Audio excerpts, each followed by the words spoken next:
Avrebbe scelto l'acqua consumata da tutti per avvelenare la sua famiglia e questa è una delle ultime novità emerse nel corso dell'interrogatorio di garanzia al quale è stato sottoposto Mattia Del Zotto, il presunto killer del Taglio. Una serie di risse e pestaggi tra richiedenti asilo ha messo in allarme cittadini e commercianti di Pordenone. I regolamenti di conti tra pakistani hanno portato alla denuncia di 5 persone, ma il carcere e l'espulsione pare siano un miraggio. Dopo la chiusura di Galleria Bombi a Gorizia, la Caritas ha allestito una tensostruttura riscaldata nell'area dell'Istituto Contavalle. La tenda potrà ospitare una 60ina di persone al massimo solo di notte. Boschi ovattati, una lunga distesa bianca e la cornice delle Alpi Giulie, ecco la bellezza della natura incontaminata a 2 passi da casa. La magia dell'inverno avvolge la Val Saisera e regala uno spettacolo mozzafiato.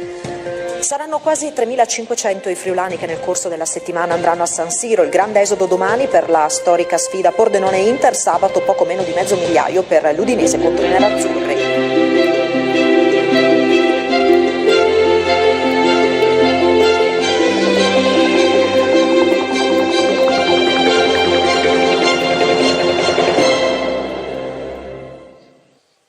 A tutti voi buonasera e bentrovati a questa edizione del telegiornale di Telefriuli.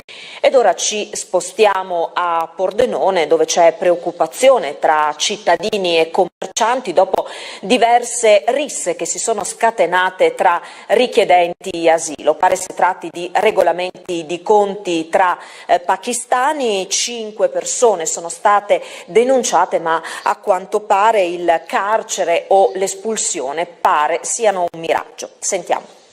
Pordenone ha vissuto un ponte dell'Immacolata da incubo, spedizioni punitive e regolamenti di conti tra richiedenti asilo, in via Mazzini a Parco Querini, a 2 passi dal centro addobbato per il Natale, hanno gettato la città in un senso più marcato di insicurezza, nonostante a Pordenone da poco siano attivi gli steward urbani. Le indagini per ricostruire i fatti sono ancora in corso, ma anche per le forze di polizia è difficile agire per fermare questo tipo di delinquenti. Che cosa vi impedisce di metterli in carcere oppure di espellerli?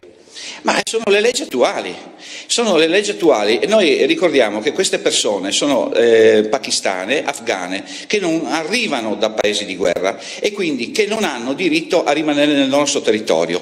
Ma c'è un problema, che l'Italia è l'unico paese in Europa che ha il provvedimento sussidiario, che non è altro che la richiesta che può fare questo individuo inventandosi che nel proprio territorio, anche nella sola provincia da dove arriva, ci siano delle tribù che danno pericolo di vita o mettono in pericolo di vita lui e la sua famiglia. Queste persone attualmente riprendono praticamente il diritto di rimanere in Italia come i richiedenti asilo. E perché non in carcere? Oltre alla denuncia non possiamo fare. Vi faccio l'esempio che se queste persone venissero tra l'altro messe in carcere con la lentezza dei processi, per questa persona rimarrebbe in Italia per tutta la durata del processo. Ancora cronaca dalla destra tagliamento.